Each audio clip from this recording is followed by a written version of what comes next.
عليكم ورحمة الله وبركاته. أهلا بكم حبايبي متابعين قناتي قناة نانا هوم.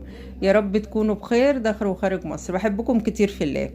النهاردة هنعمل مع بعض ايه؟ هنعمل فطيرة السميد، فطار وعشاء وحلو وحادق، بتتاكل حلوة وبتتاكل ايه حادقة حسب الحاجة اللي هتضيفها لها.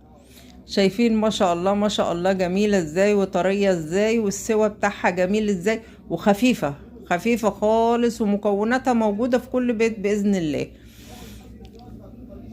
وهنحط عليها المربى هتبقى حلوة،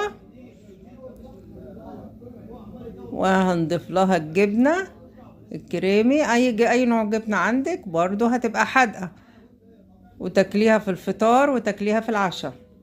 ما شاء الله ما شاء الله طعمها جميلة وهي حلوة بالمربى وطعمها